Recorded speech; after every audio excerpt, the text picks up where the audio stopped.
In the last video, we discussed Lady Philosophy's argument for God from goodness. In this video, we're going to discuss Lady Philosophy's argument that true happiness is found in God.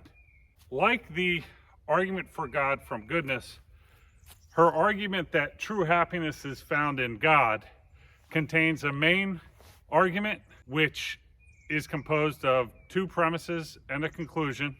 And then there is an argument for each of the premises. So let's turn to looking at the argument now and have a read through it. So the argument that true happiness is to be found in God, you can find this on pages 68, 69 of your text. So the main argument, premise 1, God is perfect goodness. Premise 2, perfect goodness is true happiness. 3, thus, God is true happiness. That's to say, true happiness is to be found in God. So let's look at the argument for 1. Why think that God is perfect goodness? Well, Lady Philosophy argues as follows. 1a, God is the greatest thing that there is, by definition. Right? Something couldn't be God, and it be the case that there's something greater than it. 1b, the greatest thing there is perfect goodness. Right? What could be greater than absolute, complete, perfect goodness? 1, thus God is perfect goodness. So again, God is the greatest thing there is. The greatest thing there is perfect goodness. Thus, God is perfect goodness. The argument for 2. So why think that perfect goodness is true happiness? Well, let's have a look at the argument. 2a, the supreme good, the highest good, the perfect or complete good is A, the ultimate aim of everything we do. B, that which is desired in itself and not for the sake of anything beyond it. And C, that which when obtained makes for a life lacking in nothing. 2b, well, remember Lady Philosophy's theory of true happiness that we looked at a few videos ago. She essentially says the same thing about true happiness. So 2b, true happiness is A through C. That's to say, it is the ultimate aim of everything we do. It is that which is desired in itself and not for the sake of anything else beyond it. And it is that which when obtained makes for a life lacking in nothing. Thus the conclusion in 2, thus happiness is the supreme or perfect or complete good. Okay, so we just had to read through Lady Philosophy's argument that true happiness is to be found in God. What I want to do now is revisit the diagram I had up on the board a few days ago, which displayed the common paths through which people attempt to strive for happiness. And I want to update that path in light of what we've said between that video and this one. So to do that, we need a board. Let's go to the house. Okay, so remember the diagram we had up a few videos ago when we were talking about Lady Philosophy's account of an evaluation of the common paths through which human beings strive for happiness. Remember, we had happiness at the top as the ultimate aim. We had the common paths listed as wealth, position, power, fame, glory, pleasure.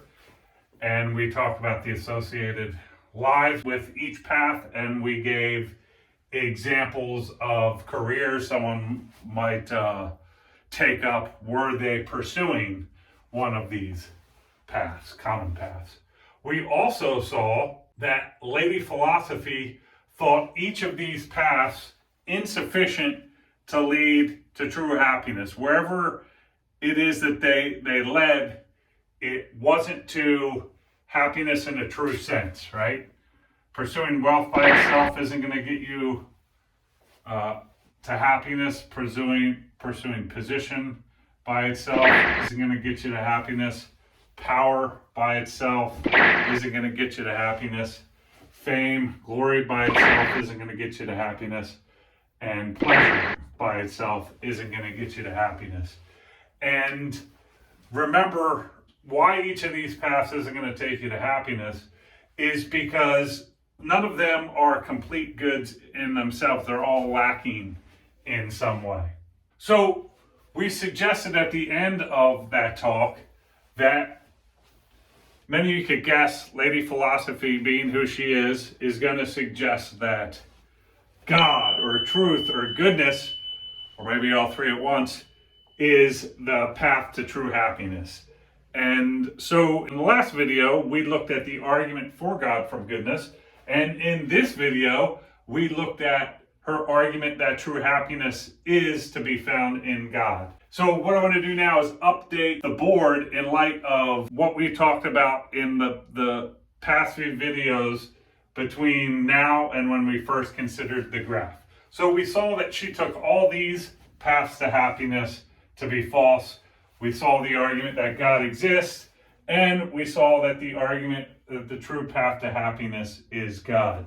We also saw in the argument we considered today, and in the argument we considered in the previous video, that she identifies happiness in a true sense with the supreme good, and the supreme good with God.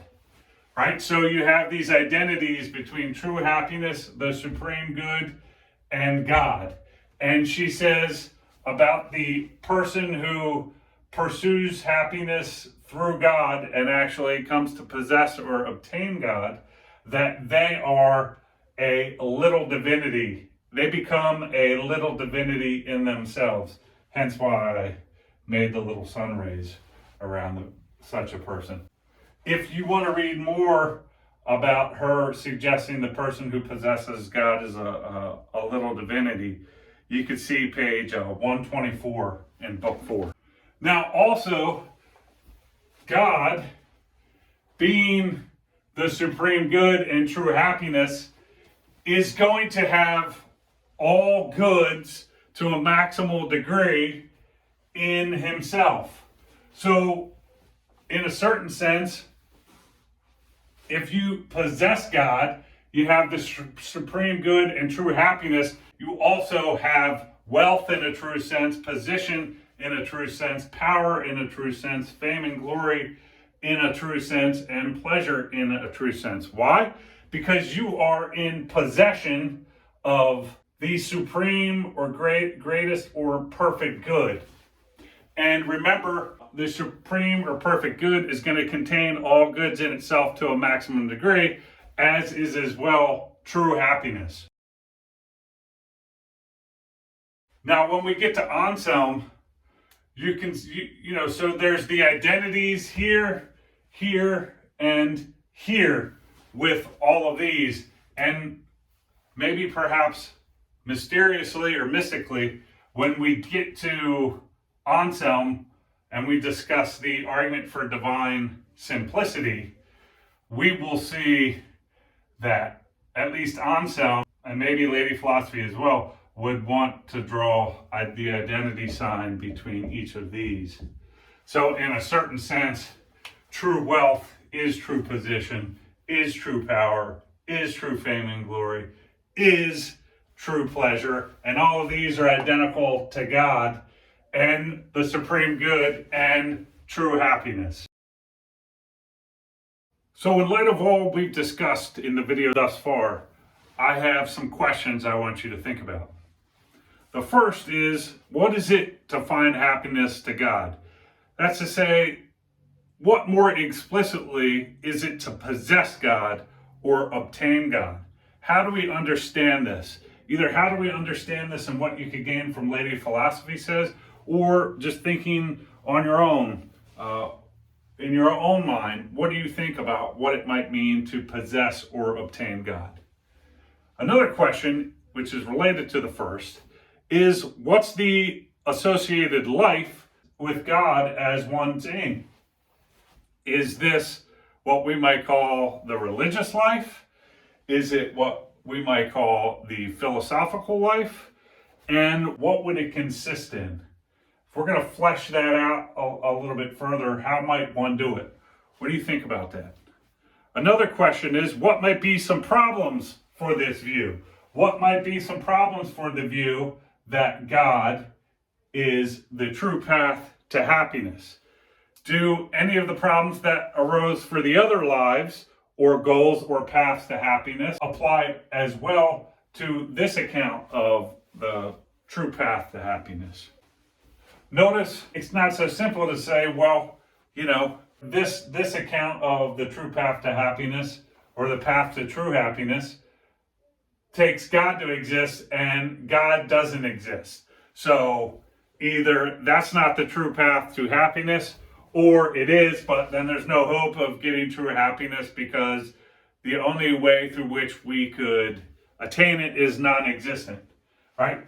Such an objection like that, while interesting, you couldn't just raise that objection because remember, Lady Philosophy gave us an argument for the existence of God from the existence of perfect goodness, right? So if you wanted to object to this path as being the path to true happiness on the basis of it taking God to exist, but you didn't think God existed, then you would have to deal with her argument for the existence of God from goodness. The last question concerns the argument that we considered today, the argument that true happiness is to be found in God. So is this argument sound? If not, where does it go wrong? Either identify a premise that is false or show that a conclusion does not follow from the premises. So think for yourself, puzzle about these topics, ask questions in the comments if you have them, and all that good stuff. So in this video, we discussed Lady Philosophy's argument that true happiness is to be found in God. In the next video, we're going to discuss her argument that the world is ruled by God or goodness. I'll see you in the next video. Dr. K out.